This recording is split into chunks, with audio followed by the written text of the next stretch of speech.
Ya está. A ver, señores, ¿cómo estamos? Espero que se encuentren bien. Gracias por lo que dice Silvana.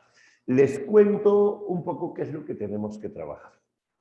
Nosotros, si te acuerdas, en nuestra última clase cerramos lo que es la literatura clásica, ¿cierto? En nuestra última clase cerramos lo que es Ilíada, Odisea, todo eso quedó comprendido y marcado. Ahora, nos toca conversar acerca de la última parte de la literatura griega. Lo que vamos a hacer es la semana anterior, la previa, y el día lunes vamos a recuperar la siguiente semana, que sería la de Renacimiento y Barroco. Lo que pasa es que como el curso va en orden, en línea de tiempo, yo no puedo saltar algún tema. ¿Listo? Entonces, lo que vamos a hacer hoy es tu separata de la semana pasada, que la debes tener, que es de la tragedia griega. Creo que le llaman Clasicismo 3. Y la separata que se llama Renacimiento y Barroco la vamos a hacer el lunes.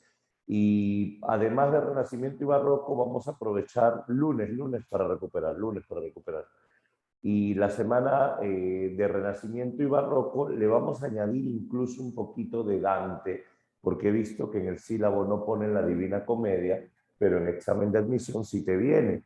Y yo no puedo avanzar sin poner todos los temas, pues, ¿no? Entonces vamos a aprovechar también esa clase y vamos a hablar un poco de la Divina Comedia para que no te quede dudas. ¿Te parece? Sí, sí, sí.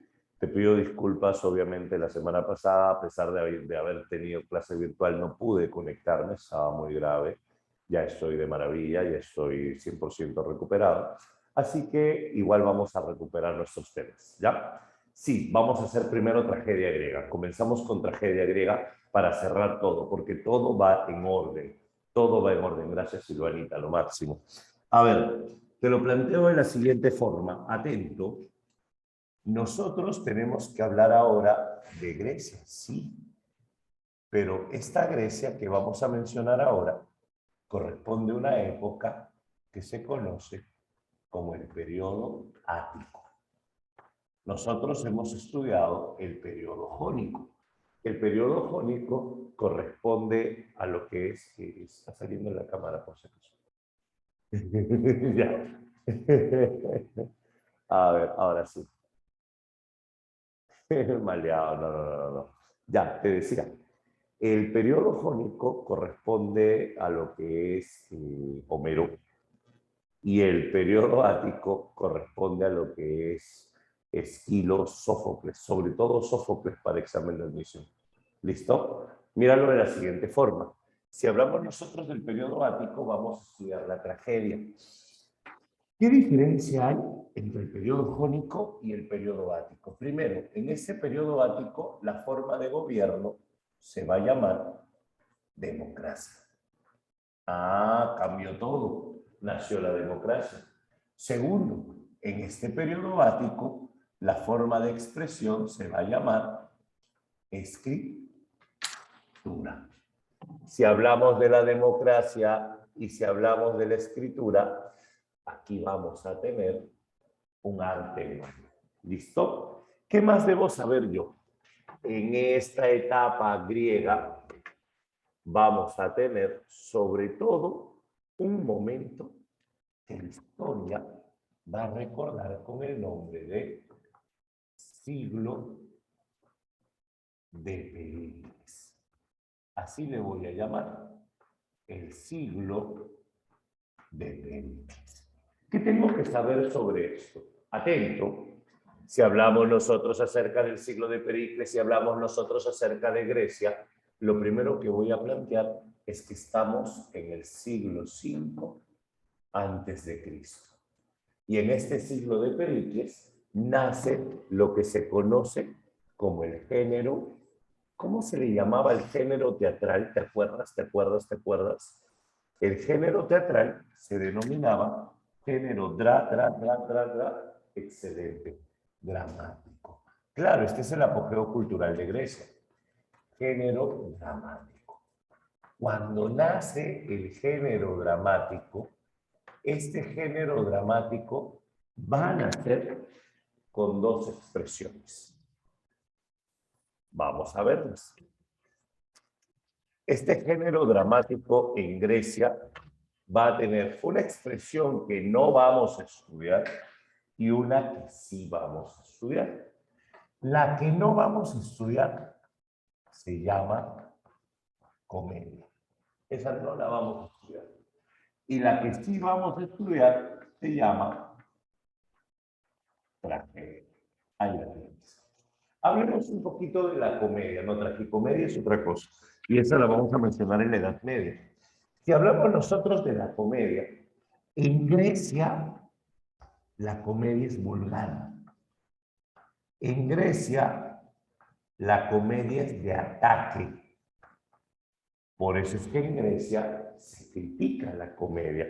Sí, la comedia tiene final feliz, pero en Grecia esta comedia es de ataque directo, es ofensiva, es vulgar. El padre de la comedia en Grecia va a ser el ateniense Aristófanes. Y Aristófanes tiene una comedia llamada Las nubes. Las nubes. Donde se burla, por ejemplo, de Sócrates. Lo va a llamar sofista, lo va a llamar charlatán. Y que la escuela de Sócrates, Las nubes, es una escuela que sirve para no pagar deudas, precisamente. Eso es lo que vamos a ver en la comedia. ¿Listo? Ahora, la tragedia es la que nos interesa. ¿Por qué? Porque todo esto nace con Aristóteles. Y Aristóteles dice, yo no voy a estudiar la comedia, pero sí la tragedia. Y la tragedia es por eso la más destacada, porque la tragedia es noble. Pero ¿qué tenemos que saber de la tragedia? Lo primero, la palabra tragedia proviene del término tragos. Tragos es la piel del chivo. Tragos es piel de macho. La palabra tragos significa piel de macho cabrío. ¿Quién es el macho cabrío? El macho de la cabra. ¿Y quién es el macho de la cabra? El chivo. La piel del chivo. ¿Qué tiene que ver la piel del chivo? Ahorita lo vamos a ver.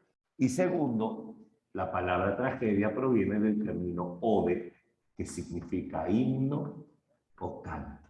Por eso la tragedia es el canto de la gente con piel de chivo. La tragedia es el canto de la gente con piel de macho cabrío. Este es el primer punto que vamos a tener para analizar la palabra tragedia. Segundo, si hablamos nosotros de la tragedia, esta tragedia es funesta, fatal.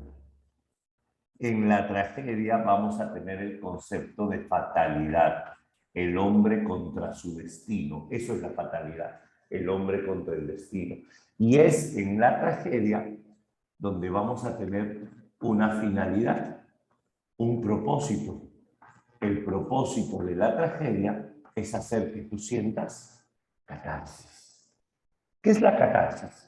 La catarsis es una forma de purificación. Vamos a purificar el alma. ¿Cómo purificamos el alma? El alma la purificamos de dos formas. Primero, cuando sientes miedo. Segundo, cuando sientes pena. El alma la purificamos con el temor y con la compasión. ¿Cómo es eso? Primero te da miedo, no lo hagas, te van a matar, no, cuidado, te da miedo. Y luego te da pena. Cuando ocurre lo fatal, te lamentas. Por eso los dos elementos básicos para la tragedia son el temor y la compasión. Y es el temor y la compasión lo que se configura como la base de la catarsis. ¿Listo? Un último punto para empezar esta parte. Sabemos que la tragedia nace en culto a un dios griego. ¿Cómo se llamaba este dios? Se llamaba Dionisio. ¿Quién es Dionisio? El dios del vino, el dios del desenfreno, ¿cierto? Ya está. Mira, solo estoy planteando una primera idea. ¿Cuál es la primera idea que vamos a plantear? En el siglo de Pericles aparece el género dramático. Y con el género dramático tenemos la comedia y tenemos la tragedia. Cuando hablamos de la comedia, la comedia es vulgar, la comedia es de ataque, donde aparece Aristófanes, y cuando hablamos de la tragedia tiene dos términos, tragos y ode. Tragos es piel de chivo, piel de macho cabrío, y ode es himno. Ode es canto. ¿Qué es una tragedia? El canto de la gente con piel de chivo. La tragedia es fatal, es funesta, y tiene como propósito hacer que sientas catarsis.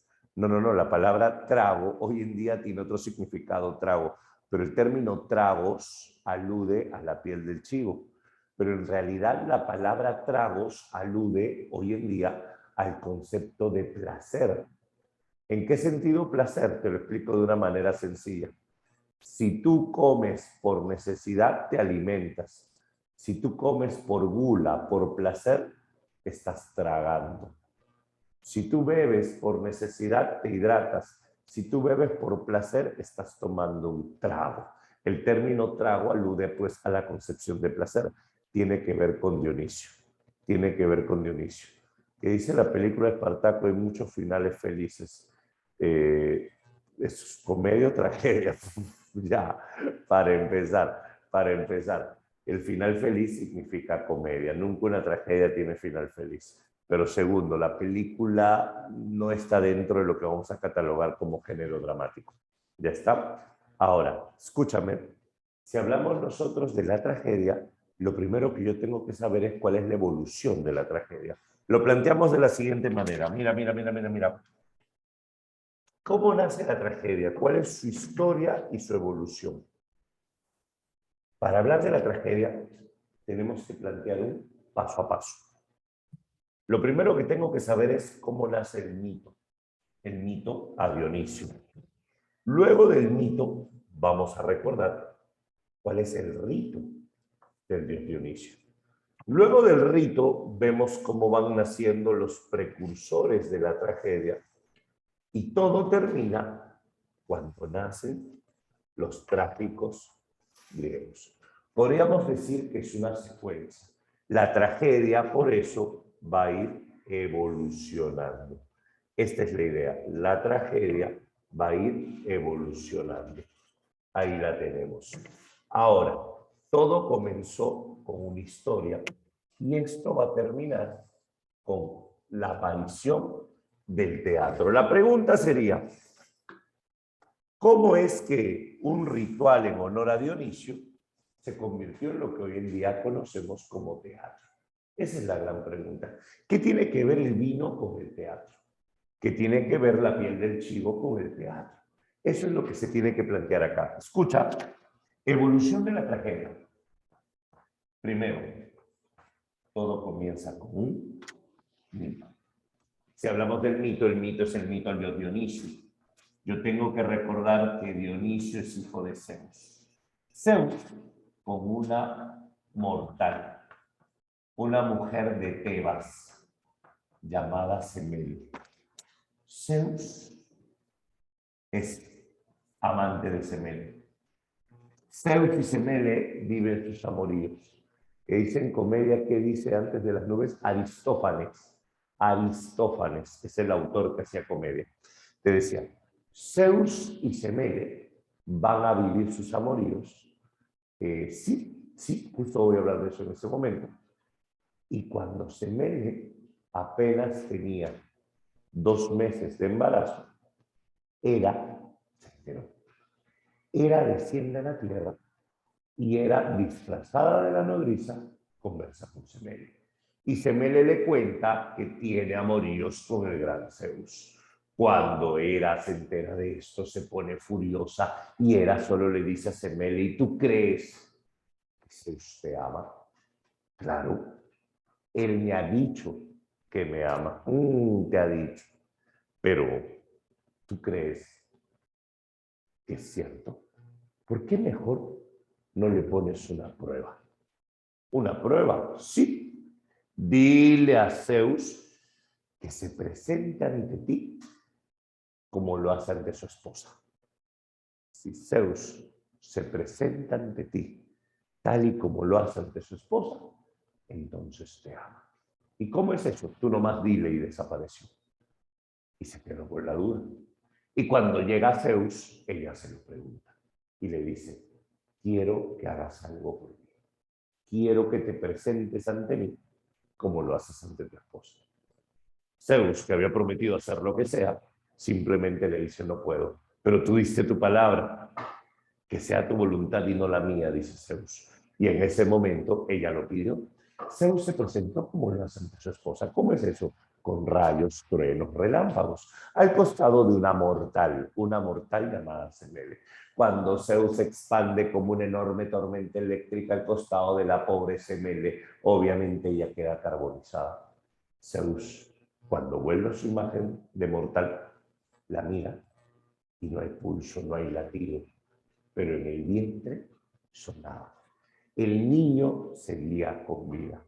La madre había muerto, pero el niño seguía con vida.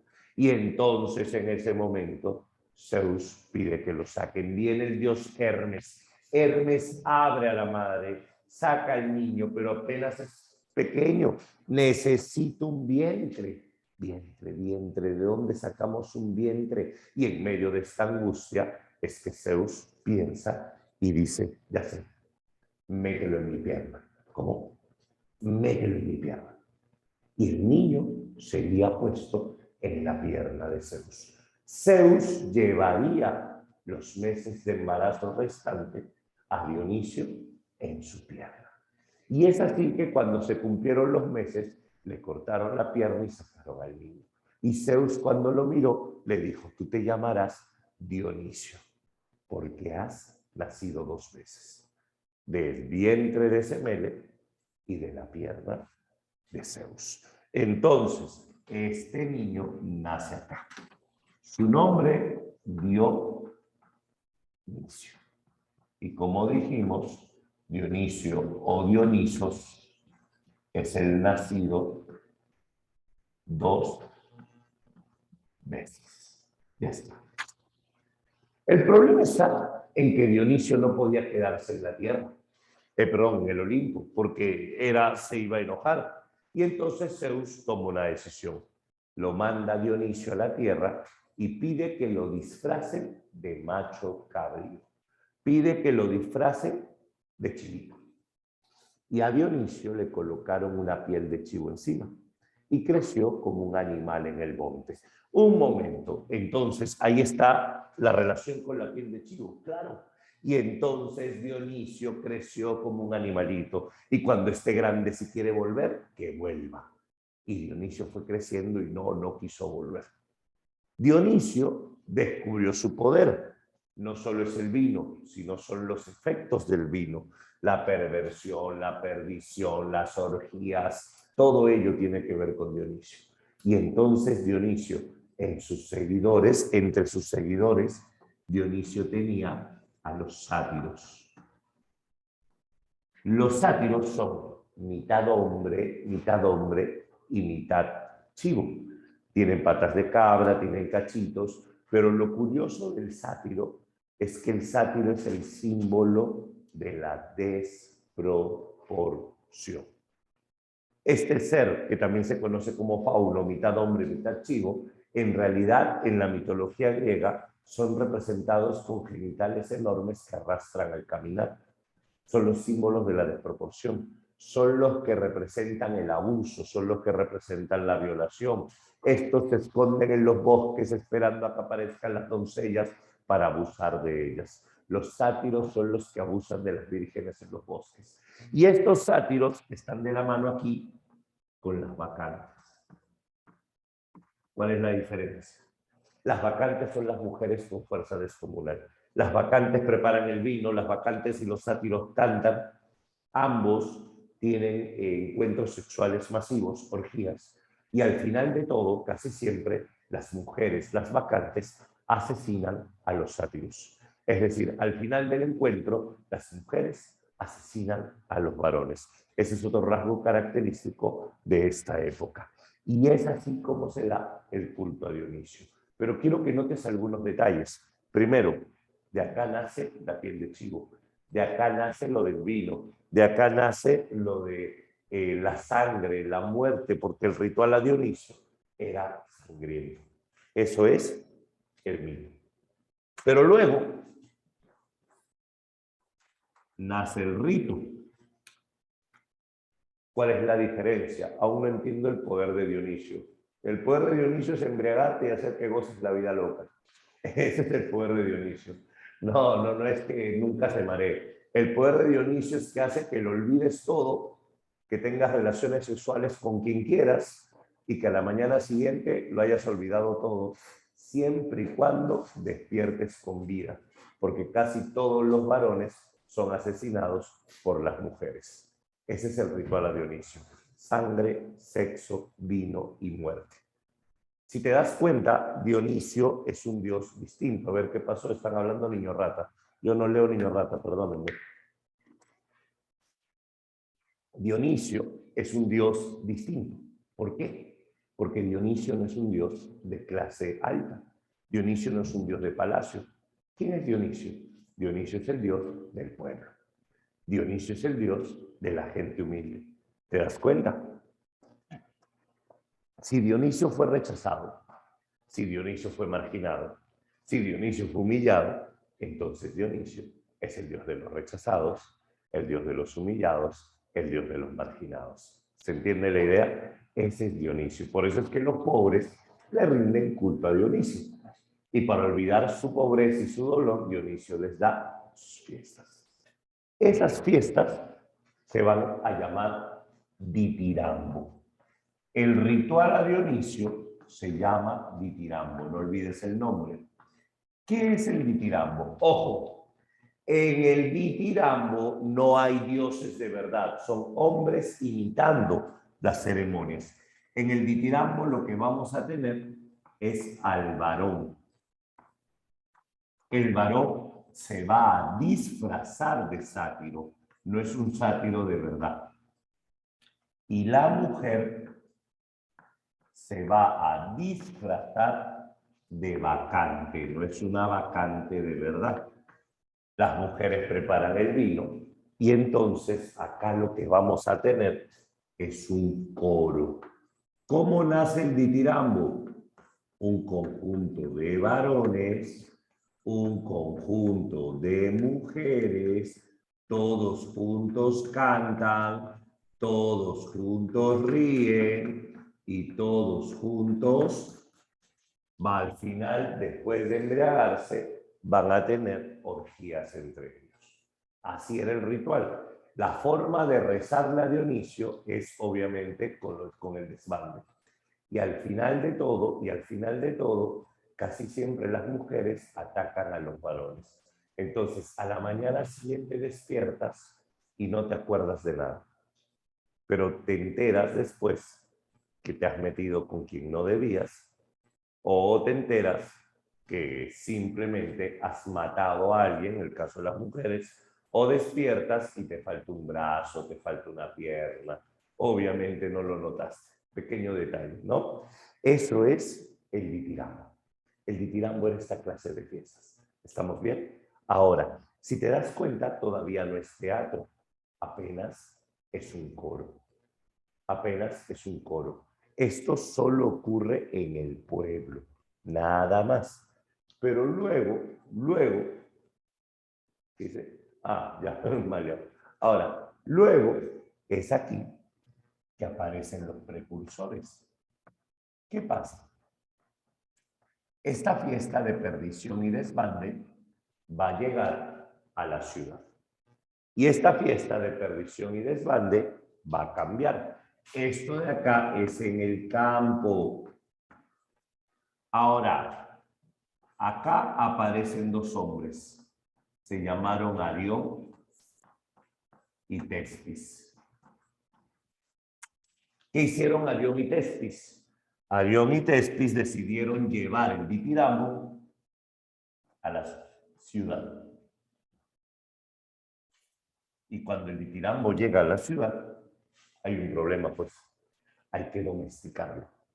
Cuando el ditirambo llega a la ciudad, hay que suavizarlo un poco. Entonces, ¿cómo lo vamos a llevar a la ciudad? Fácil. Punto número 1. Vamos a quitarle algunas cosas.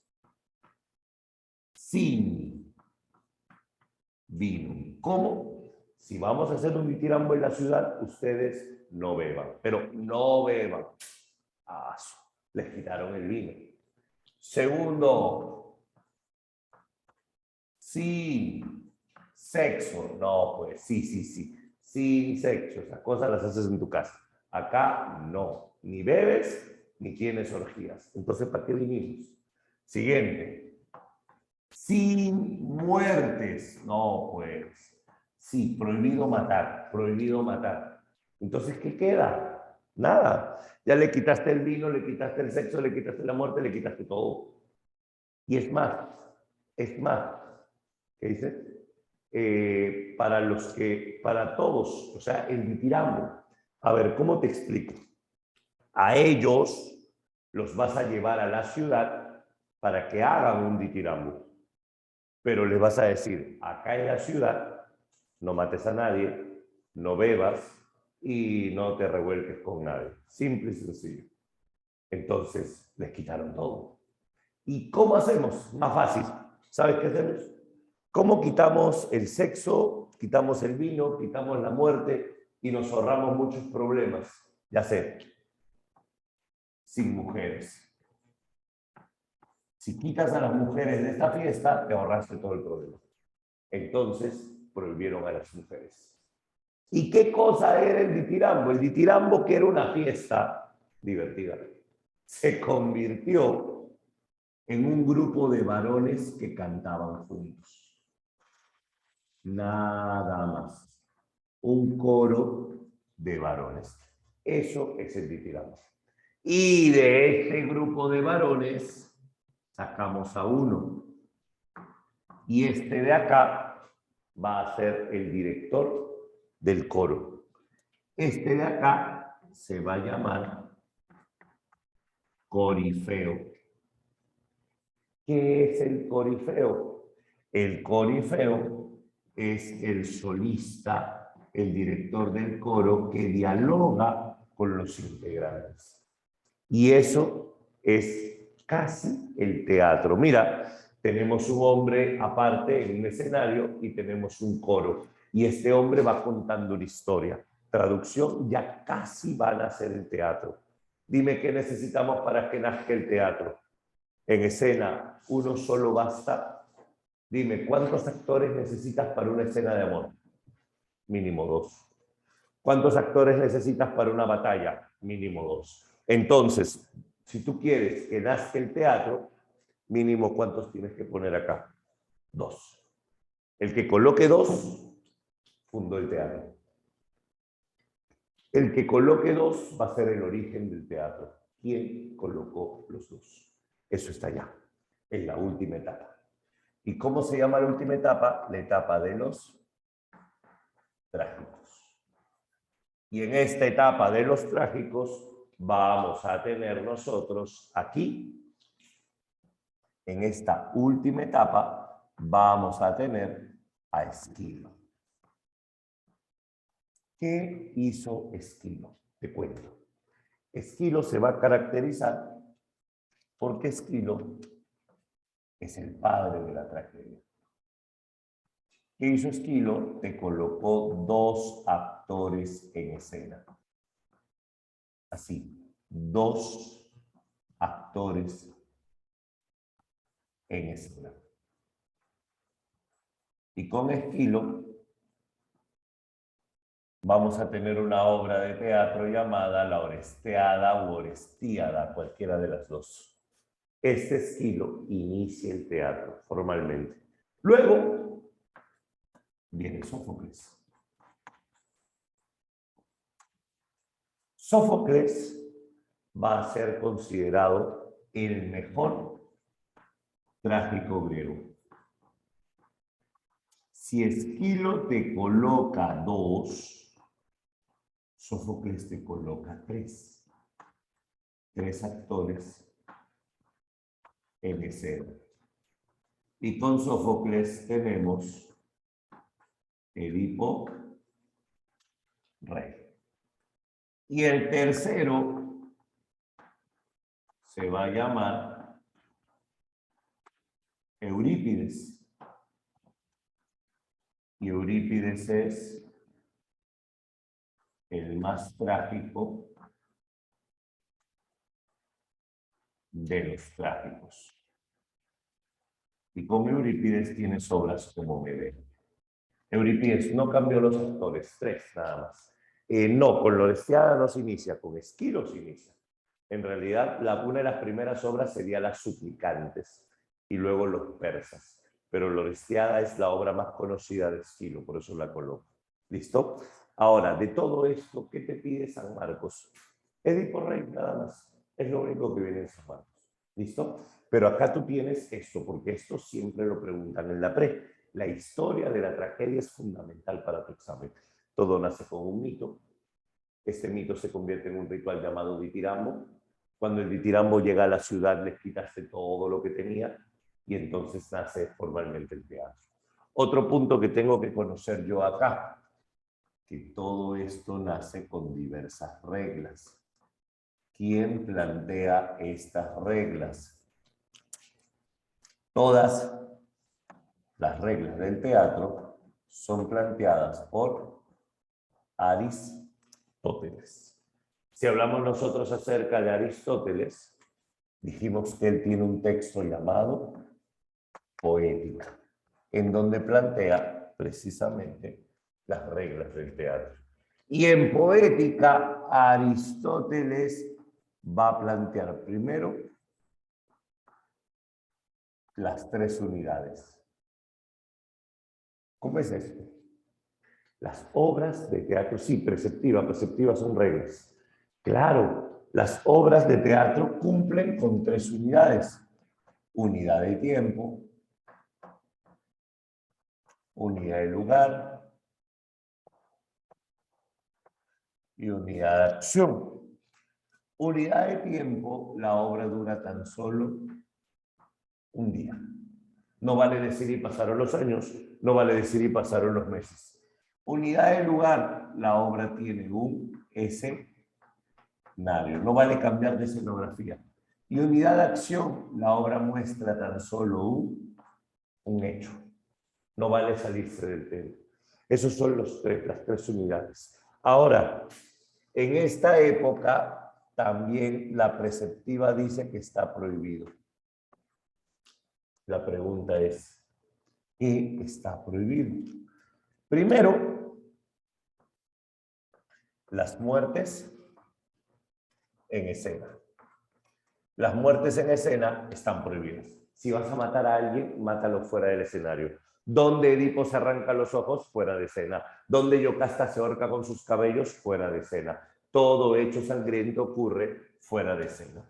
Muertes en escena, incluidos hechos sangrientos.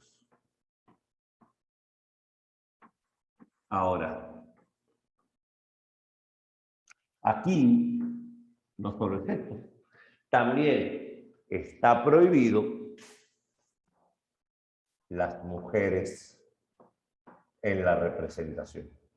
¿Me estás diciendo que las mujeres no actuaban? Obviamente que no. ¿Y qué pasaba cuando había una mujer en una obra de teatro? El papel era representado por un varón.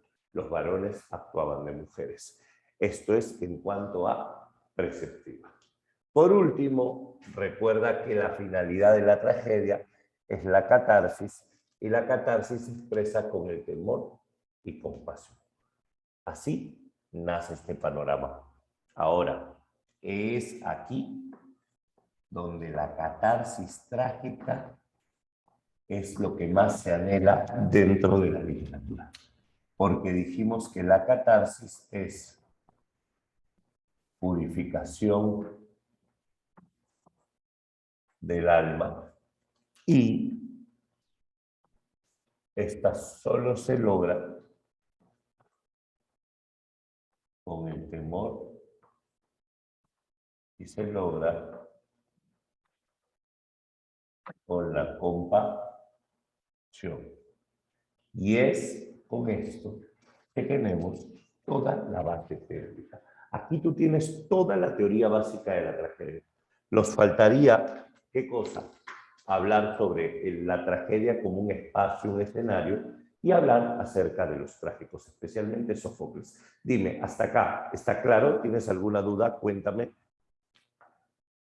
Es el fin de la tragedia en general. No es el fin de la perspectiva, es el fin de la tragedia, pero es parte de las reglas, es parte de las reglas.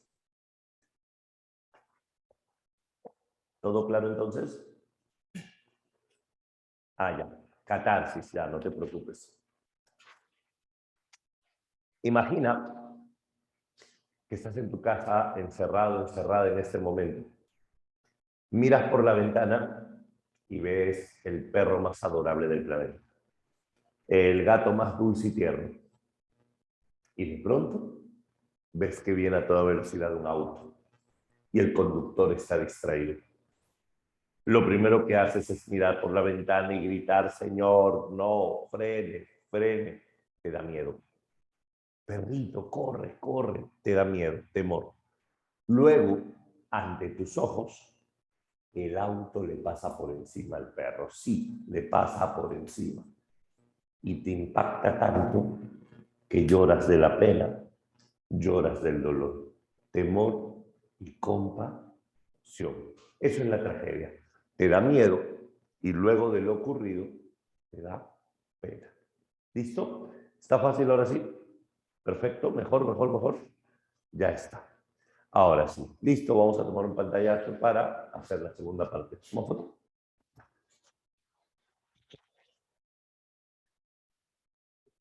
Ya, un segundito.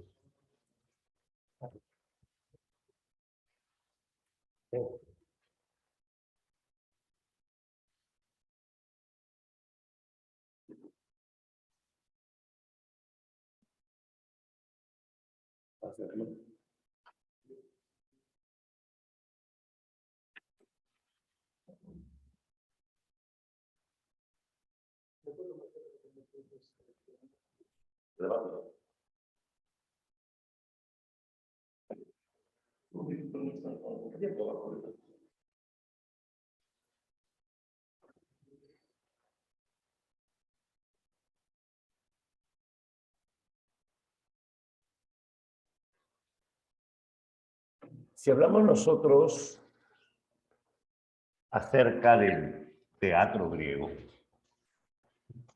me refiero al teatro no como la obra, sino como el edificio.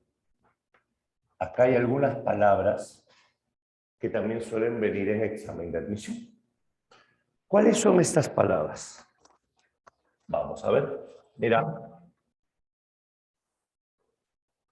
yo tengo que saber que el teatro griego es una construcción acústica. Esto que ves desde arriba sería el escenario. Acá se ubicaría un edificio semicircular en donde están lo que se conocería hoy en día como las graderías o donde se ubica el público. Y es aquí donde aparecen algunos nombres que tenemos que mencionar. Vamos a ver. Obviamente este escenario se ubica en altura, ¿sí? Es un escenario elevado y abajo del escenario vamos a tener un espacio para el coro. Mira esto. Esto que está acá, donde se ubican pues los actores, se conoce como el esquén o escenario. ¿Listo? Es el esquén o escenario. Esto que está acá, donde se ubica el coro, se conoce como la orquesta,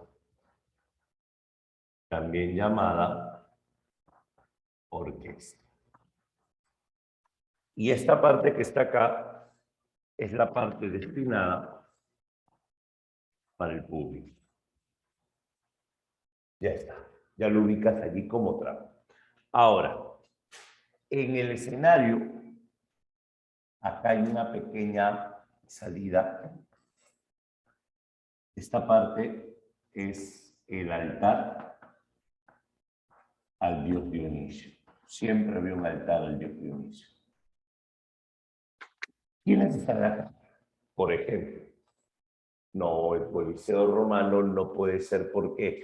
Porque acá lo que estamos teniendo es un teatro semicircular, mientras que esto es el escenario, el público, estas son las graderías. En cambio, el Coliseo Romano es completamente circular. En el Coliseo Romano no hay escenario. En el Coliseo Romano lo que tenemos es el terreno en medio, el descampado. Esa sería una diferencia. Acá es como estar ante una función de cine prácticamente, pero en vez de ver de manera plana una pantalla, ves el escenario. ¿Listo? En este escenario vas a tener a los actores. Vamos a colocar dos. Estos actores pueden usar zapatos altos. Sí, sí, sí, sí, sí. Estos actores pueden usar máscaras.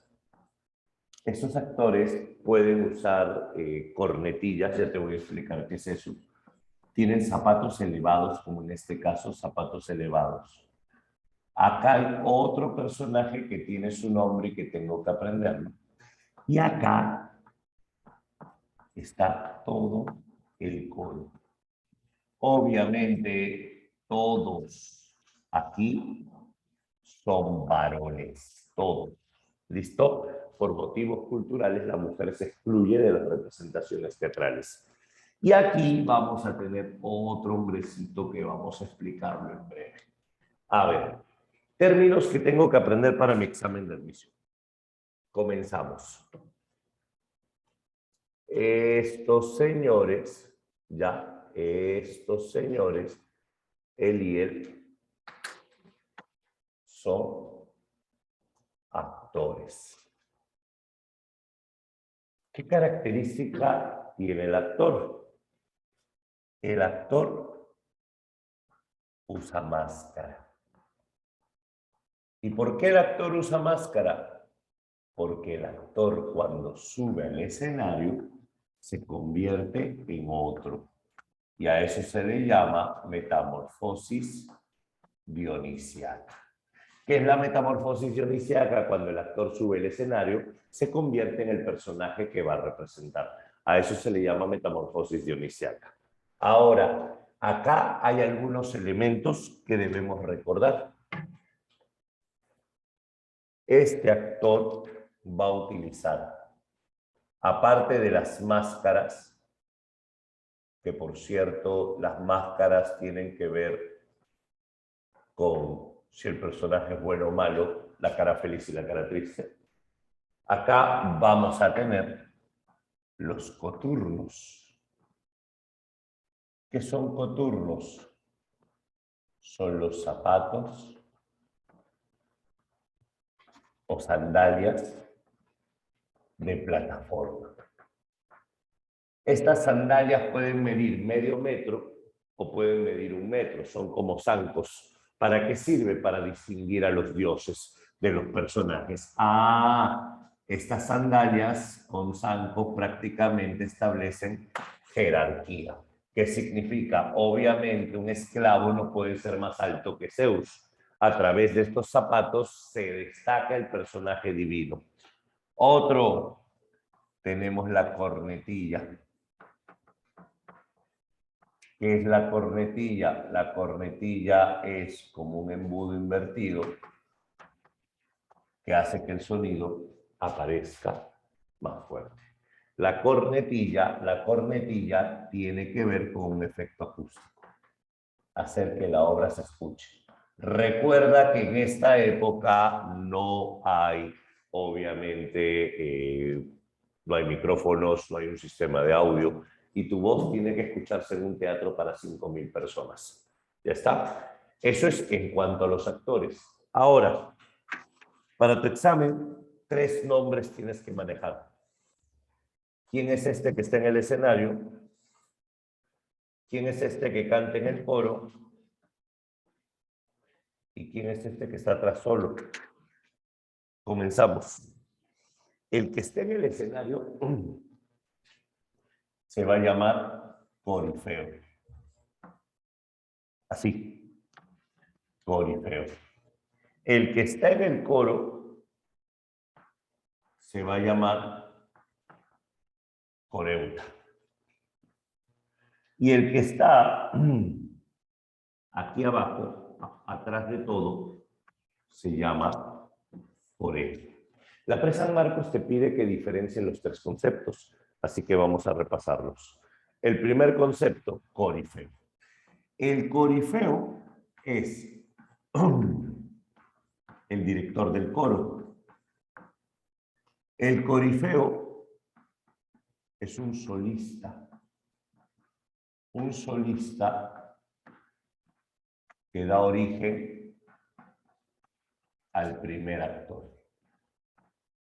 La primera vez que nace un hombre en el escenario se llama corifeo. Por eso es importante. El corifeo es aquel que canta con el coro y es aquel que responde con los actores. O sea, se encarga de partes líricas y partes cantadas. Ese es otro detalle que tiene el corifeo. El corifeo es un personaje cuyo nombre significa el que responde. Eso es un corifeo. Ahora, ¿qué es un coreuta? El coreuta es el que canta en el coro. El coreuta perdón, es el que se encarga de las partes líricas, solo cantadas. El coreuta es copartícipe de la suerte del héroe. ¿Cómo es eso? El coreuta forma parte de lo que le pasa al héroe. Si el héroe le pasa una calamidad, el coreuta lo está contemplando.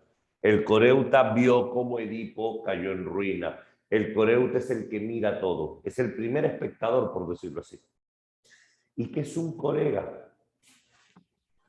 El corega es el ciudadano adinerado que financia la representación. El corega es el ciudadano con mucho dinero que se encarga de pagar todos los gastos. Pero ojo, no gana dinero, no vende entradas, es un cargo de honor, nada más. Y con esto tienes todos los nombres que se vinculan al teatro. Dime hasta acá, ¿está claro? ¿Está sencillo? A ver, míralo, dímelo. Esos son los nombres que te suelen preguntar constantemente en la Pre San Marcos. Esto es lo que viene realmente. Si tú revisas la Pre San Marcos sobre la tragedia, la mitad habla sobre todo lo que te he mencionado y la otra mitad de la pregunta sobre Edipo Rey, que es lo que vamos a ver ahora. Listo, entonces, sencillo, ¿cierto? A ver, confírmame. Perfecto, entonces lo que vamos a hacer ahora es hablarte de los trágicos. Ya tienes toda la teoría de la tragedia. Un ratito para tomarle foto a la pizarra y pasamos al siguiente punto.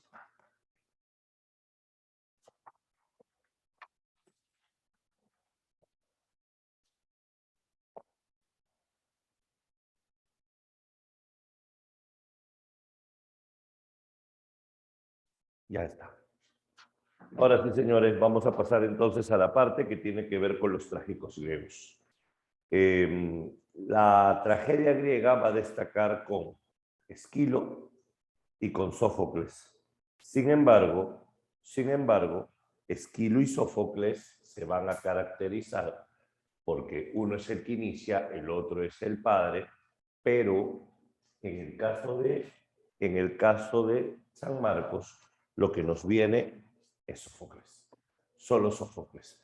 Pero sospecho y creo que la separata también tienen pregunta de Esquilo, así que brevemente voy a hablar de Esquilo, pero obviamente nos vamos a demorar y centrar más en lo que viene en admisión. ¿Listo? Veamos.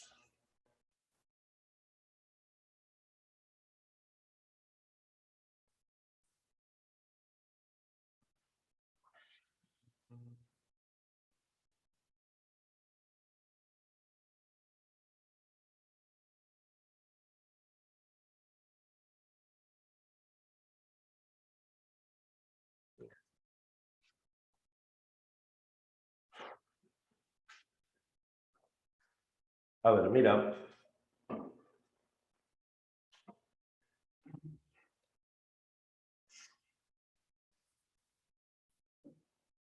Si hablamos de los trágicos griegos, vamos a plantear algunas ideas de Esquilo. Breve, sobre todo para que lo puedas comparar con Sófocles. ¿Ya? Si hablamos nosotros acerca de Esquilo, hace un momento hemos dicho que Esquilo es el padre de la tragedia. Pero un momento, Esquilo es el padre de la tragedia porque Esquilo te va a colocar cuántos actores en escena. Para que Esquilo sea el padre, Esquilo tuvo que iniciar el diálogo. Para que Esquilo sea el padre, tuvo que iniciar la representación. Exacto, vamos a tener dos actores. Esquilo, importantísimo, te coloca dos actores en escenas. Primera idea. Entonces, con Esquilo ya el diálogo y la representación se hacen más fuertes. Siguiente, Esquilo se va a caracterizar, ¿por qué? Porque Esquilo va a trabajar lo que se conoce como una tragedia religiosa. ¿Qué es una tragedia religiosa? Se le llama tragedia religiosa a aquella tragedia en donde vamos a colocar dioses en escena. Los dioses aparecen en el escenario. Otra idea. ¿Qué más tengo que saber sobre Esquilo? En la literatura de Esquilo lo que nosotros vamos a plantear es que sus obras van a ser, en este caso, obras centradas en la fatalidad, obvio.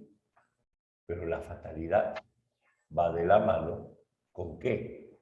Con la lucha por el poder. En este caso, el tema de la venganza. Sobre todo el tema de la venganza. Eso es un tema importantísimo de Esquilo. ¿Qué más? En la literatura de Esquilo nosotros vamos a tener trilogías. Una trilogía quiere decir que vamos a plantear tres tragedias en una sola. Tres obras teatrales en una sola. ¿Listo? ¿Qué más tenemos con Esquilo?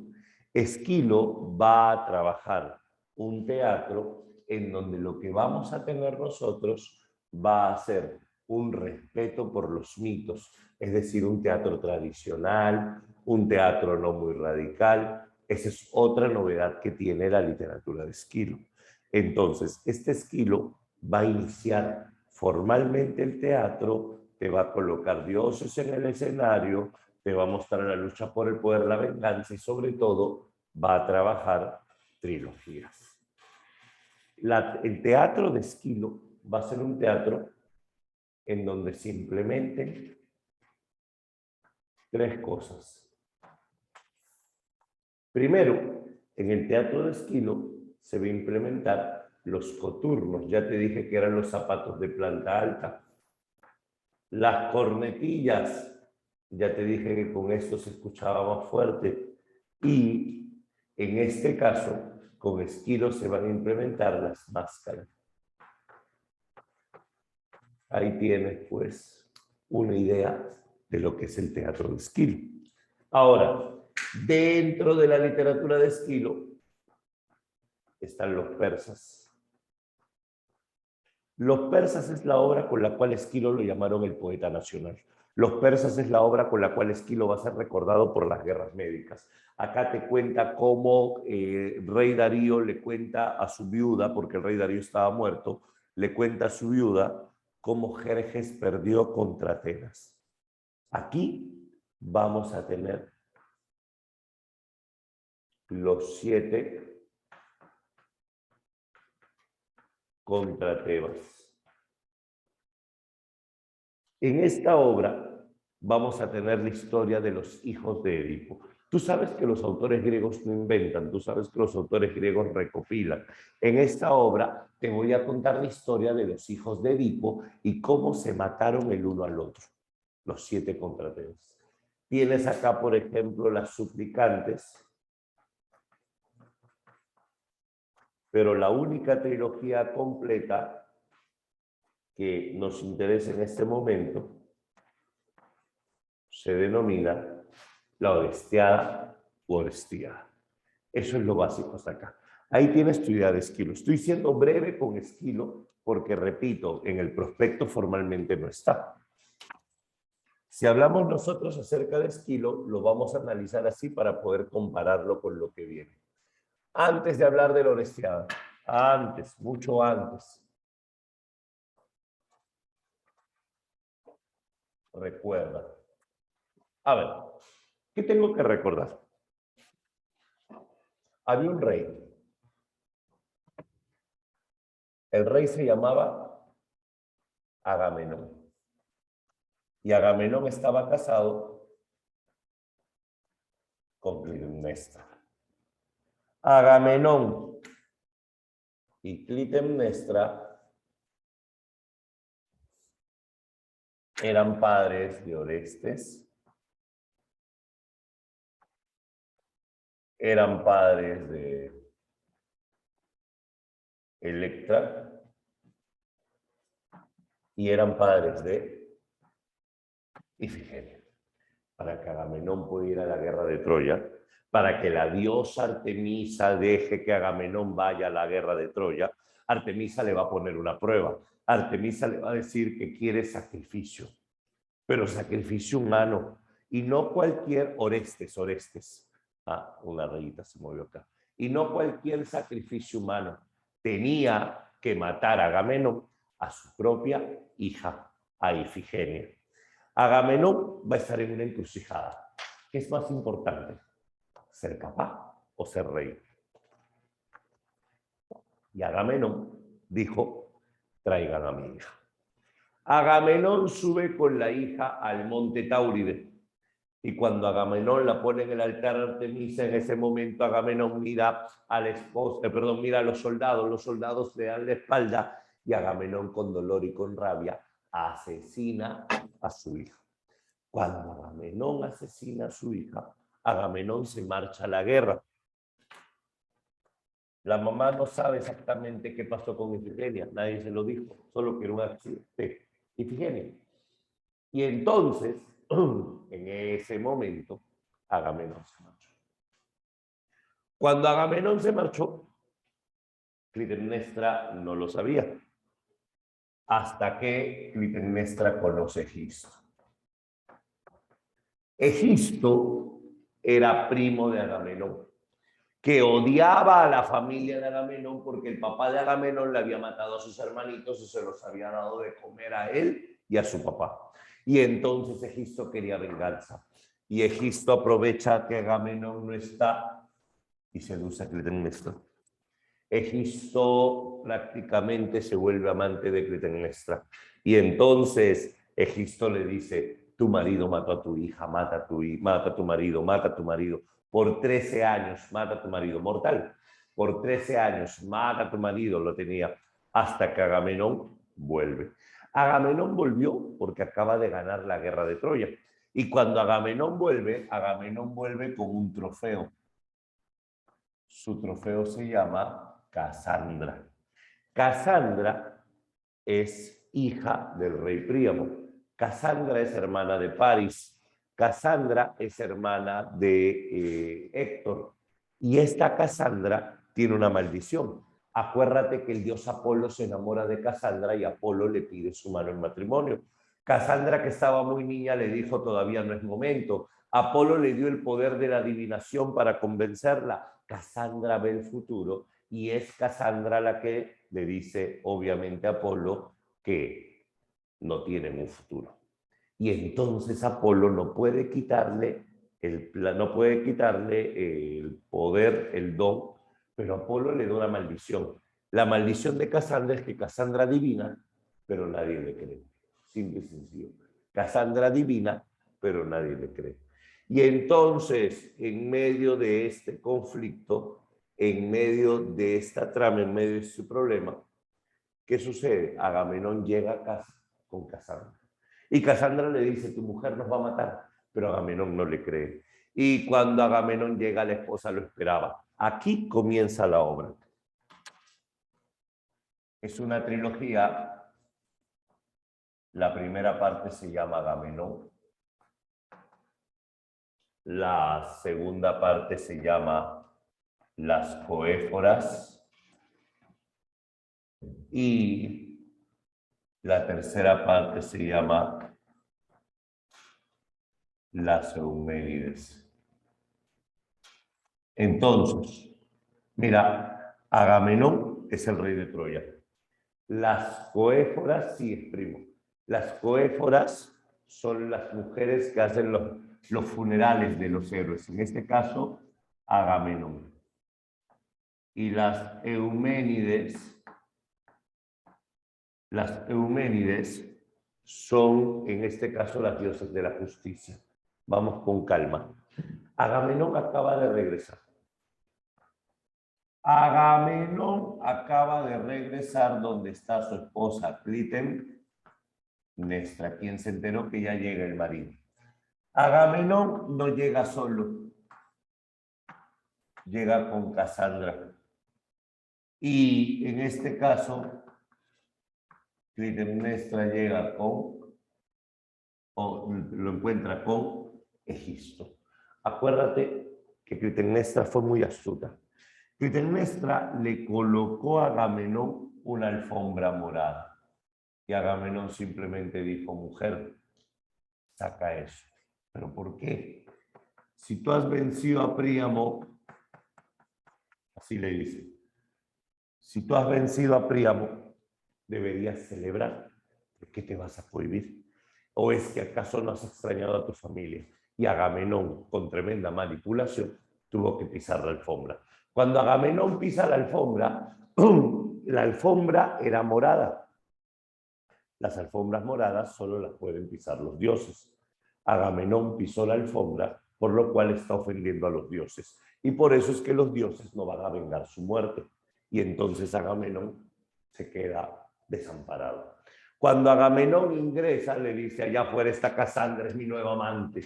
Y Casandra dice, Clitemnestra dice, qué bueno, 2 mujeres es menos trabajo para cada una. Pero pasa, se lo lleva fuera de escena. En ese momento, Casandra mira al público y Casandra le dice, la tragedia está por comenzar. Y entonces, en su desesperación, Casandra dice, ya todo va a iniciar. Y aparece, en este caso, el rey Agamenón. Agamenón aparece a través de su voz, es decir, todo hecho sangriento es fuera de escena. Y se escucha un grito, no, Clitemnestra, no. Clitemnestra, fuera de escena, acaba de matar a Agamenón. Y dice, solo me falta matar una arpía. Y Casandra responde, tanto tiempo prediciendo muertes que me tocó predecir la mía. Pero yo no iré de ti. Así le dice, ¿no? Yo no iré de ti. Solo retrocede fuera de escena, llega Clitemnestra y mata a Casandra. Esa es la primera parte de la obra. En la primera parte de la obra, Agamenón y Casandra van a ser asesinados por Clitemnestra. Agamenón muere y alguien acaba de llegar. En este caso, el que acaba de llegar es Orestes. Y Orestes ha prometido no descansar hasta no matar a quien mató a su papá. Caminando Orestes se encuentra con Electra, se reconocen. Y entonces Electra le dice, mata a mi padre. Perdón, mata a mi madre, porque ella ha matado a mi padre. La mamá se llama Clitemnestra. Y ella está con su amante, Egisto. El matar a Egisto fue fácil. El problema fue la mamá. Cuando la mamá llega a la tumba, Orestes la mira y le dice, madre, Orestes eres tú. He venido a vengar a mi padre. ¿Sabes quién es tú? Y yo sabemos perfectamente quién es. Y si en vida preferiste a aquel infeliz en lugar de mi padre, pues deberás marcharte con él. Pero hijo, soy tu madre, no lo hagas más difícil. La mamá retrocede fuera de escena, Orestes la persigue y comete parricidio. Y antes de morir la mamá, las invoca a las Erinias, a las furias, a las diosas de la venganza. Y estas Erinias Estas prácticamente furias van a perseguir a Orestes, por lo cual Orestes huye hacia el templo de Atenea. Orestes va a buscar prácticamente, en este caso, una satisfacción, una venganza al matar a la madre. Y ahora Orestes busca un juicio justo. Va a ir donde Atenea. Cuando Orestes llega donde Atenea, esta es la tercera parte. Atenea es una especie de jueza. Apolo sería una especie de abogado defensor. Y las erinias serían, en este caso, las diosas que persiguen Orestes y las acusadoras. Es acá que Atenea convoca a Orestes y un consejo de ancianos que sería el jurado. Cuando, en este caso, en el juicio Orestes, se plantea, sobre todo, la necesidad de la ayuda de Atenea, Atenea prácticamente lo va a ayudar. Hay un dilema. ¿Quién es más importante? ¿Papá o mamá? Si más importante es mamá, lo perdonamos. Si más importante es papá, lo matamos. Ese es el conflicto dentro de Edipo Rey. Y en esta clase de obras, Atenea prácticamente lo va a absolver. Quedan mitad y mitad. El coro vota, falta un voto. Y Atenea tiene que decidir quién es más importante, papá o mamá. Piensa para una diosa que no tuvo mamá y que nació de la cabeza de su papá, ¿quién es más importante? Obviamente papá. Orestes es perdonado y las Erinias van a transformarse en Euménides, es decir, diosa de la venganza, diosa de la venganza. Erinias se convierten en diosas de la justicia, Euménides. Y con eso se abandona, en este caso, lo que se conoce como la ley del talión. Y eso es un tema que suelen preguntar acá, el abandono de la ley del talión. Ahí lo tienes. Y un detalle más. Sí, eran divinidades, diosas de la venganza. Un detalle más. Otro tema que suele llamarse esta obra es la venganza.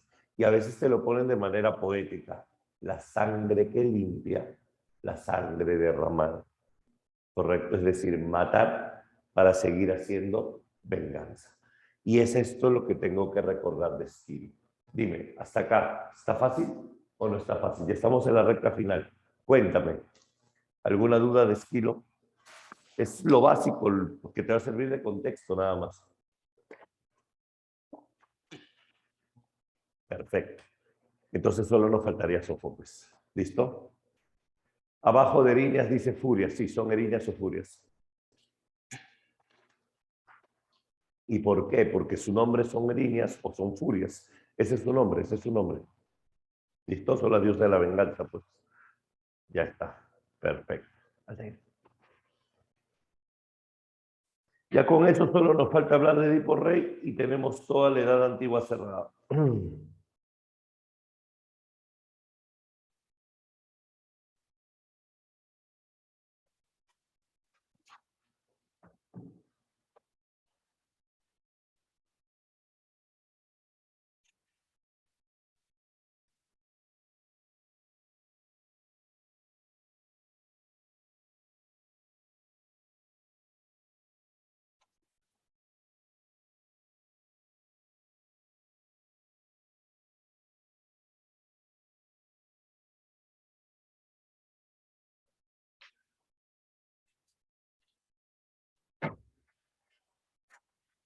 Último punto.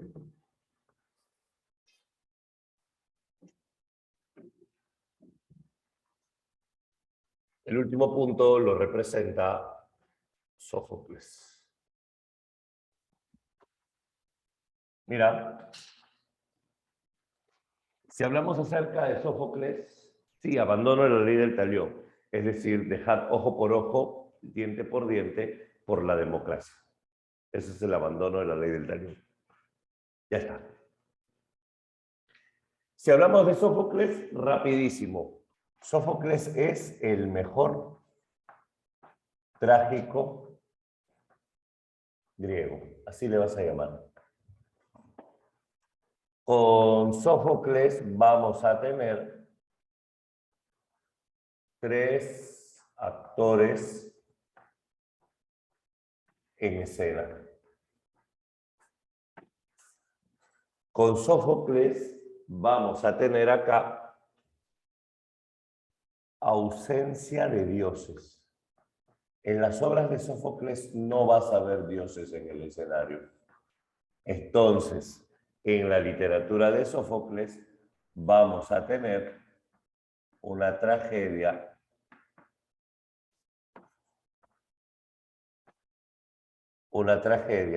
humanizada. Es decir, las obras de Sófocles se van a caracterizar ¿por qué? Porque en su literatura humanizamos la tragedia. La tragedia deja de lado toda clase de Dios. ¿Y eso qué genera? Eso genera que el hombre piense más. Imagina lo siguiente. Si tú tienes un Dios que te diga qué hacer, ya no tienes que pensar, solo tienes que actuar. A lo mucho decidir. Si Dios te dice esto es bueno y esto es malo, solo tienes que decidir. Pero si no existen dioses, si no hay dioses, ¿qué es lo bueno? ¿Qué es lo malo? Ahí sí tienes que pensar. Entonces, el hombre sin Dios es un hombre que necesariamente debe tener una mayor profundidad. Otro, Sófocles no hizo trilogías. ¿Qué significa?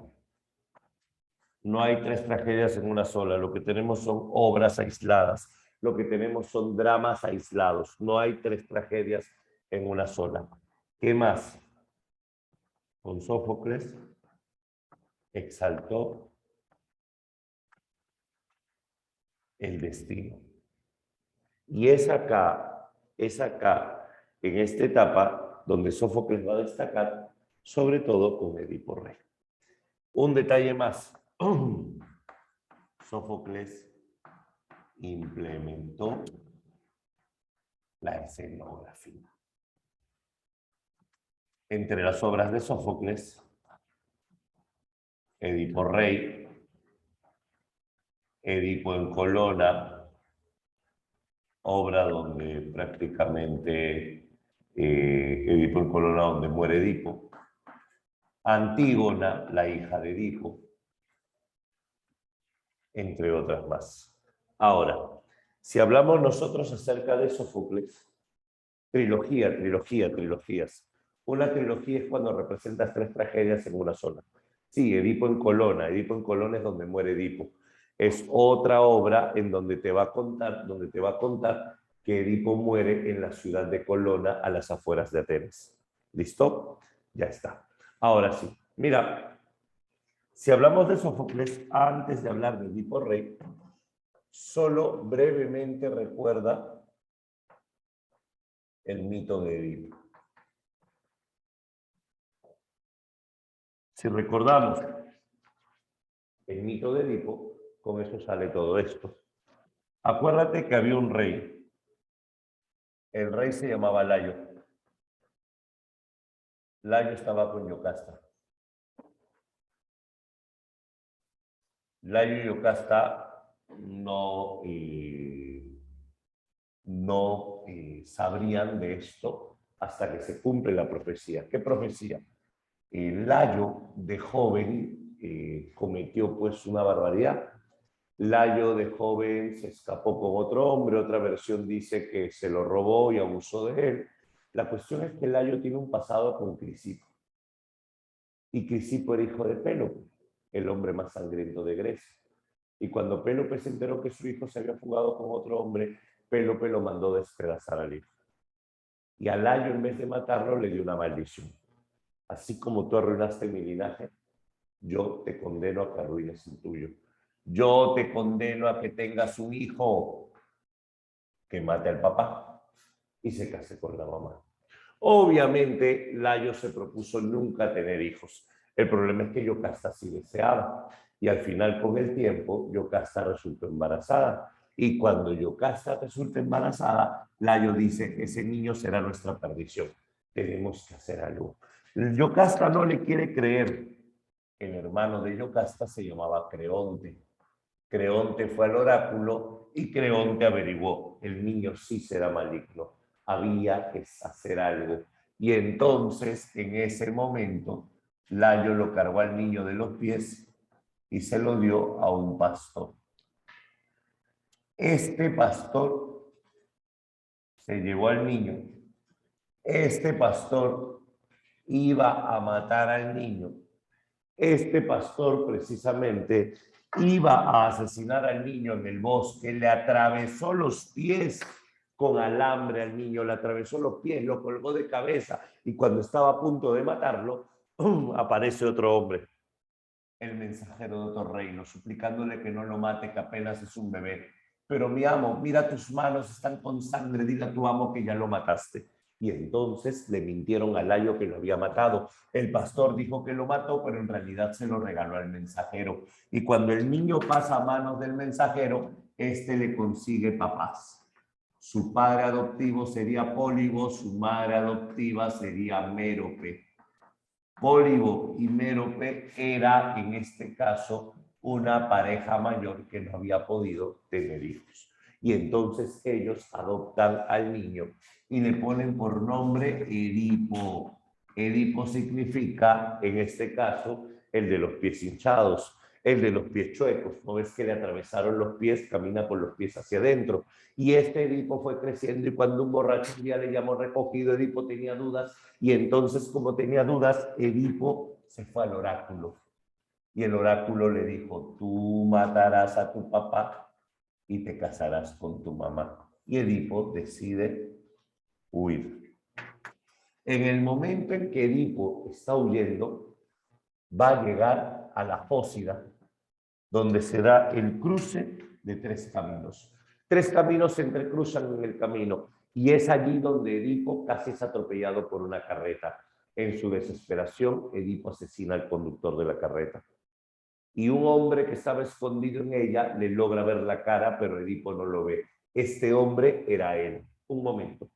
Si el hombre que estaba en el pastor y fue testigo de la muerte de Layo, el hombre que estaba allí y fue testigo de la muerte de Layo es este pastor, ¿quién es el anciano al que acaba de matar?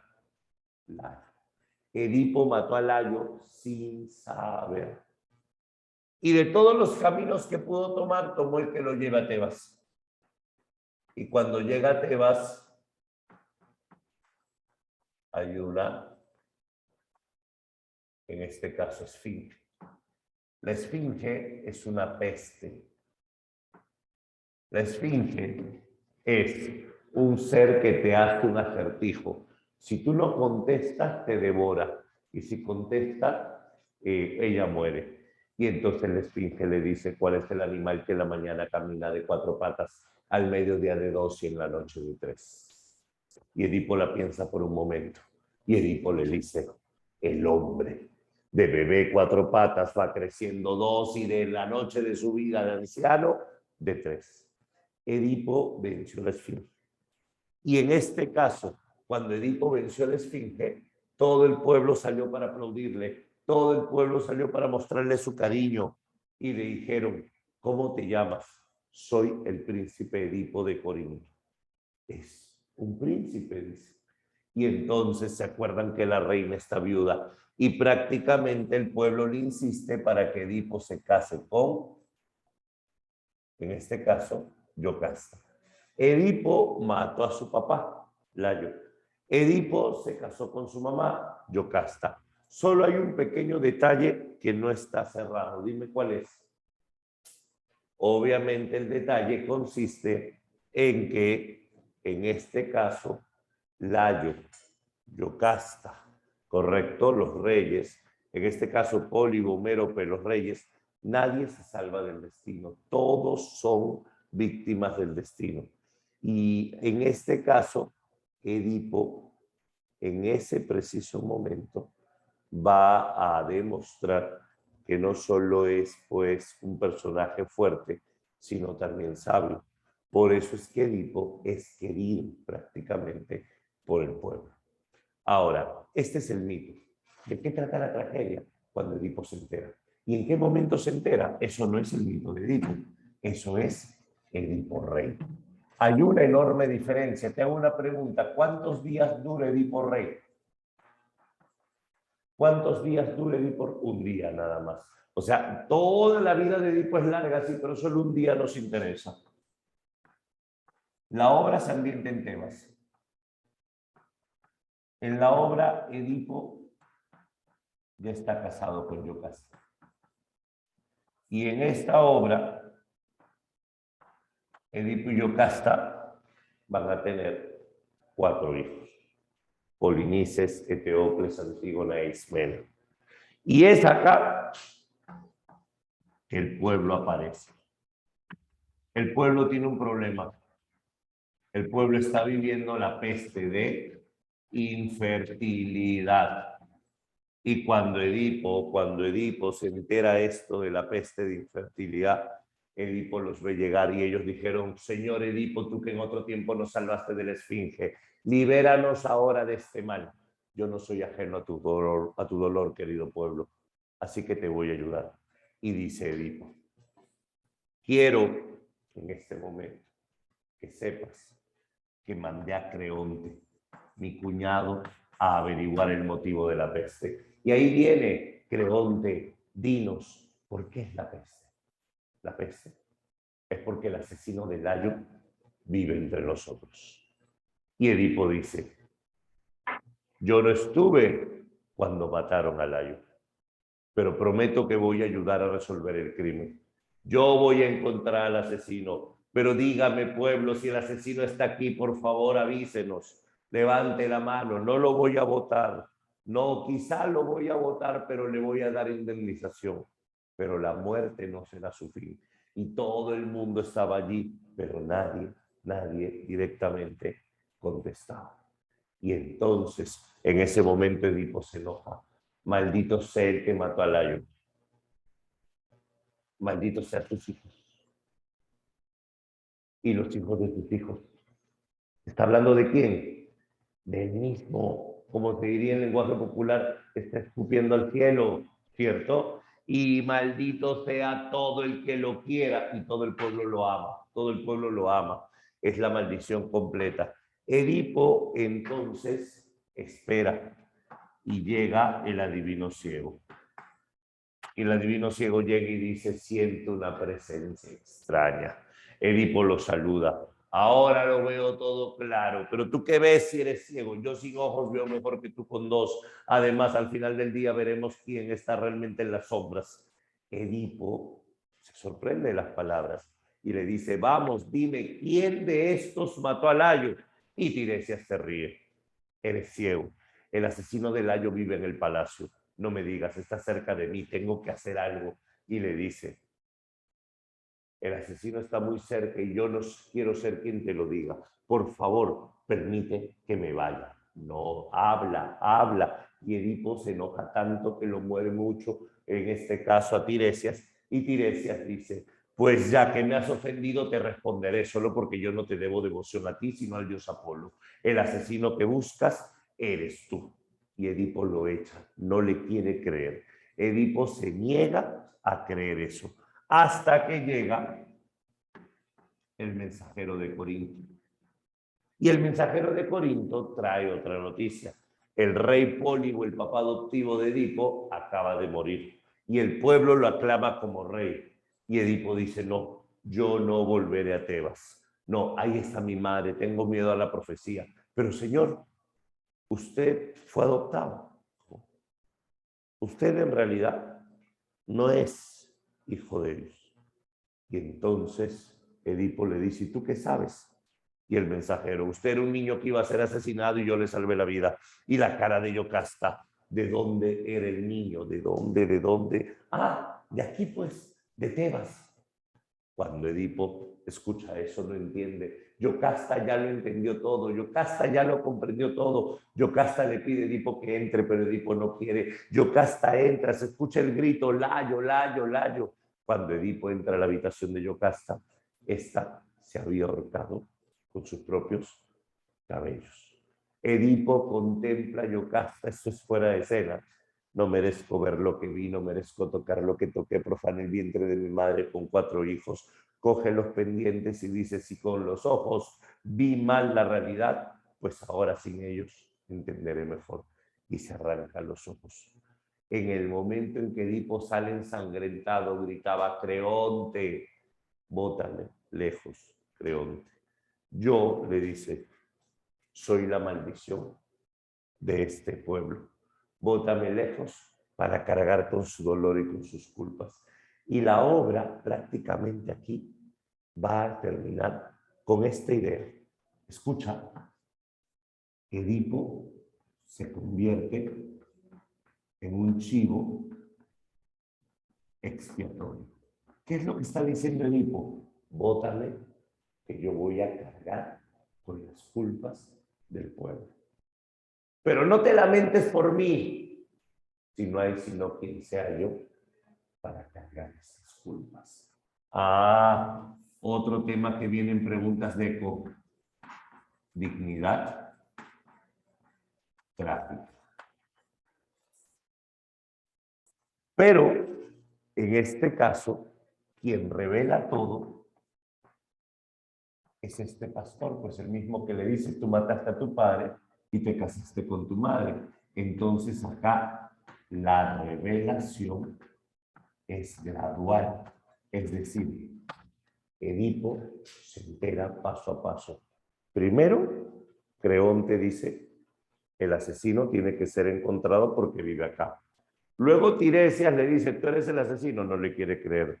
Luego el mensajero le dice, tú le dice, no, en este caso, tú eres adoptado.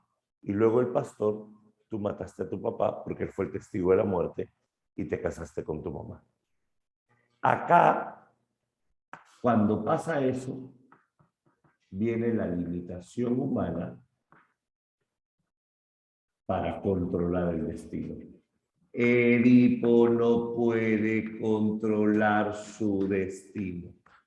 Ningún hombre puede. Por eso el coro al final dice, pues uno no puede tener una idea de cómo va a acabar la vida hasta no tener la mira puesta en el último día. O sea, uno nunca sabe cómo va a acabar.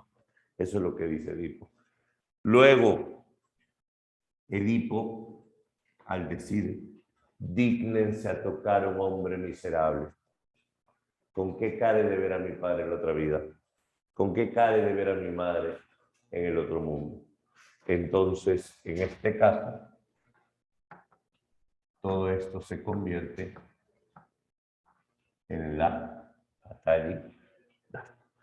La obra Edipo Rey dura tan solo un día y comienza cuando Edipo está en el punto más alto y al final de la obra Edipo está en el punto más bajo. ¿Te das cuenta? El tema principal es la limitación humana para controlar el destino. Pero como verás, existen otros temas. El chivo expiatorio, la dignidad trágica, la revelación gradual o la fatalidad. Edipo entonces se marcha de destierro por eso. Este es el panorama para que más o menos entiendas de Edipo Rey. ¿Qué dice mi Urano? Ya. Ahora, un detalle. En este caso, luego vendría Edipo en Colona. Y según la profecía, en Edipo en Colona, el lugar donde muere Edipo va a ser un lugar sagrado. Y se dice que Edipo muere en Colona. ¿Y dónde queda Colona? A las afueras de Atenas.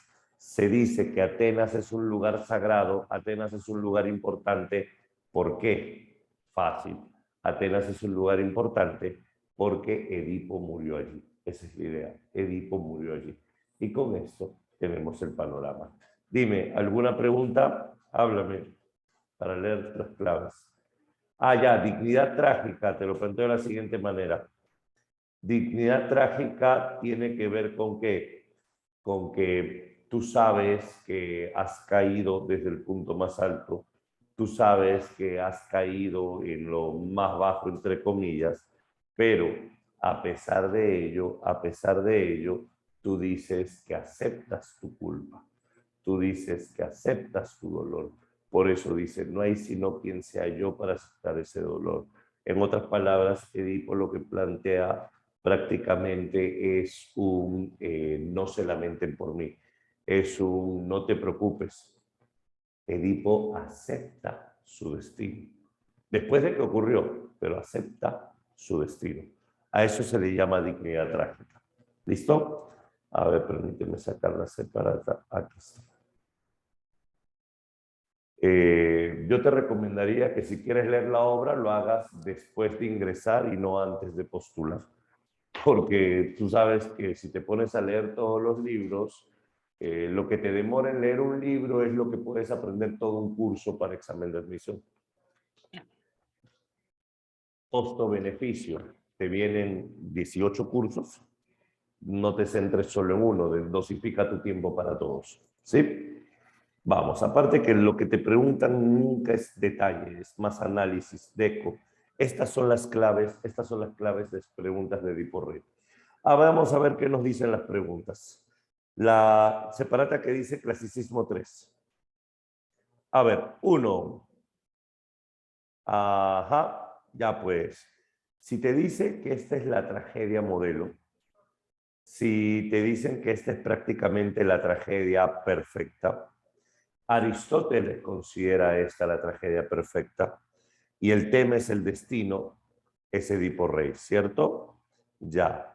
Ahora, el final de esta obra, ¿qué intenta? La pregunta es, ¿qué intenta el final de Edipo Rey?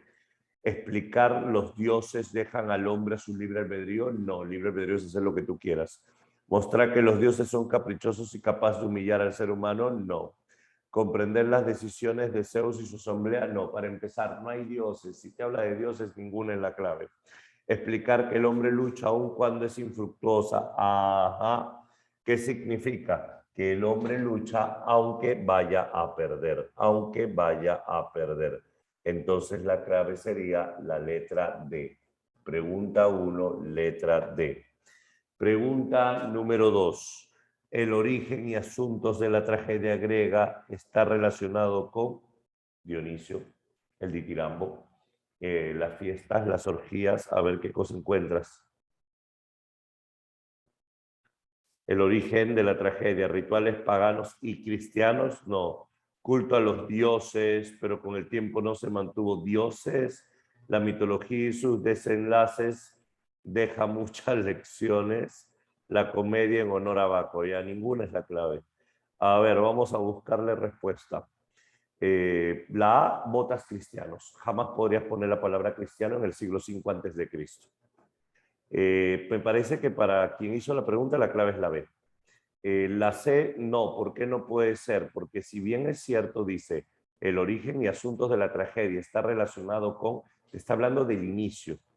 Y el inicio sí es mitología, pero sus desenlaces dejan muchas lecciones. Si borrases lo otro, también podría ser la respuesta. Y la comedia no tiene nada que ver. En honor a Baco, sí, Baco es Dionisio. En este caso, la clave sería la letra B y te voy a tratar de explicar el por qué justificaríamos la clave B. Nace en culto a los dioses, específicamente al dios Dionisio, dios ditirambo. Segundo, con el tiempo no se mantuvo esta iniciativa. Podríamos interpretarla que con el tiempo nacen obras de otros temas. Pero igual siempre estaba Dionisio. Pero a lo que quieren sustentar acá es que con el tiempo hablas de otras tramas. La única clave aceptable sería la letra B. Pregunta número 3. ¿Es correcto sobre la tragedia griega? Las escenas violentas no se representan, la mujer no actúa. Ajá, la clave es la C. ¿Qué cosa es un Deus ex machina? Lo vimos en la Orestiada. Deus ex machina es un dios en la máquina. Es cuando aparece un personaje que arregla todo. Aquel que soluciona todo. En el caso de la Orestiada sería Atenea, claro, Atenea. A ver, 4. A ver qué dice acá. Fue un aporte de Sófocles a la tragedia griega. Coturnos, máscaras, no. Segundo actor, no. Poder de los dioses. Tercer actor, profundidad. 4 la D. 5 en la tragedia Edipo Rey de Sófocles. ¿Por qué se mató Yocasta? Porque se enteró que se había casado con su hijo. Porque se enteró que estaba casada con su hijo. Vamos, la clave sería la excelente Dana, la C. Se ahorcó porque se enteró que se había casado con su hijo. Perfecto. Y no Polinices, sino Edipo, la C.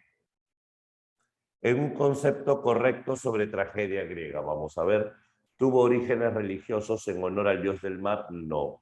¿El ditirambo es un canto cultural cristiano? Cristiano no. ¿Esquilo teoriza la tragedia? No. ¿Para Aristóteles la tragedia es la máxima expresión? Sí. Aristóteles exalta la tragedia y rechaza la comedia.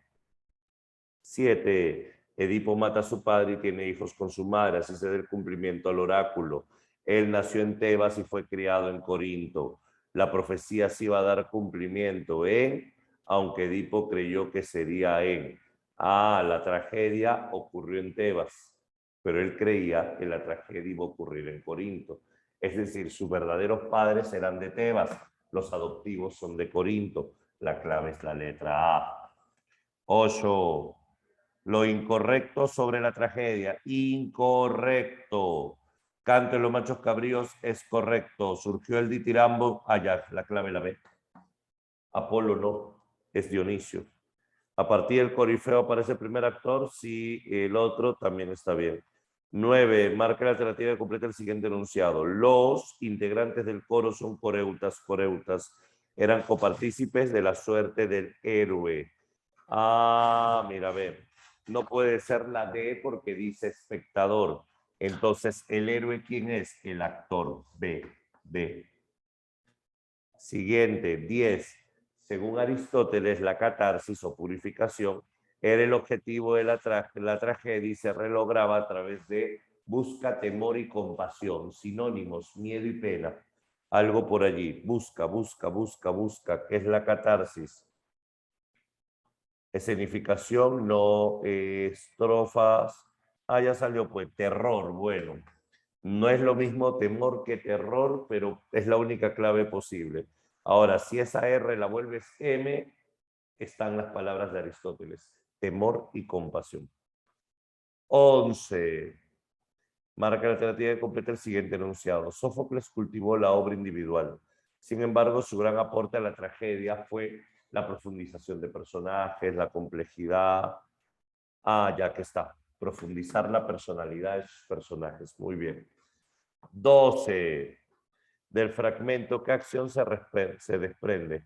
Voy a decir pues la respuesta del dios Apolo ordena de un modo claro que pusemos de esta tierra al miasma que en ella se está alimentando. Que expulsemos al asesino de Layo, que expulsemos al mal, por decirlo así. Dime, ¿qué acción se desprende? Los ciudadanos de Atenas, no es Atenas. El rey Edipo descubre que el causante de la peste es Tiresias, no es Tiresias. Al descubrirse el culpable, este debe ser sacrificado ante los dioses y el rey Edipo deberá investigar. La D. Edipo tiene que investigar. 13. Dice, con respecto al argumento de Edipo rey, marque la alternativa correcta. Edipo asesina a su padre, el rey de Tebas, sabiendo que lo era, no sabía que lo era. Otro detalle, Edipo no mata a Layo en Edipo rey. Edipo rey comienza después de la muerte de Layo.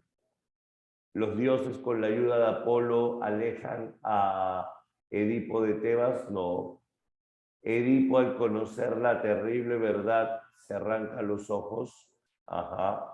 Ese sí, ya salió la clave, ¿no? Al ver que cumplió el vaticinio, Yocasta se ahorcó en el escenario, no. Y al final los tebanos se ven liberados de los males, sí. ¿Cuál sería la clave? La letra A. Pregunta 14. ¿Qué tenemos en la 14? Con respecto al fragmento anterior de Edipo Rey de Sófocles, que corresponde a las palabras de Edipo para sus hijas, marque la alternativa correcta. ¿Cuál de los crímenes está ausente? O sea, ya se consumió todo, ya pasó todo, dice, ¿no? Vuestro padre mató a vuestra madre, a su padre, perdón, fecundó a la madre en la que él mismo había sido engendrado y os tuvo ustedes de la misma que él había nacido. Tales reproches lamentaréis, oh hijo de Meneceo, ya que solo tú has quedado como padre para esto, pues nosotros que las engendramos hemos sucumbido los dos. Le está pidiendo a Creonte que cuide de las hijas. Le está pidiendo a Creonte que se haga cargo de las niñas. Uno, se evidencia que Edipo ya descubrió la verdad. Sí, ya se arrancó los ojos.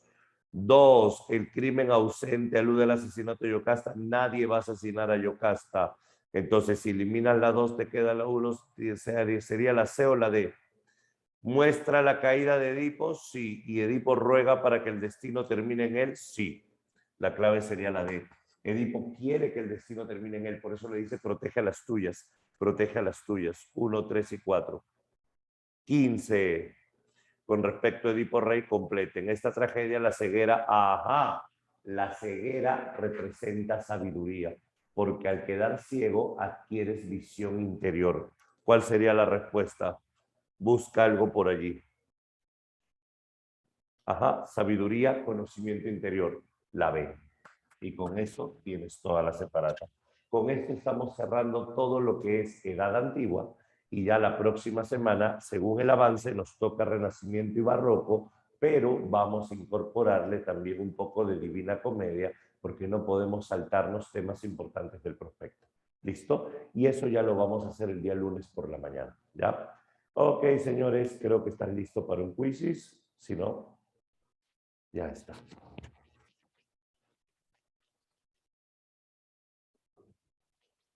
Muy bien, muy bien, muy bien, muy bien. Muy bien.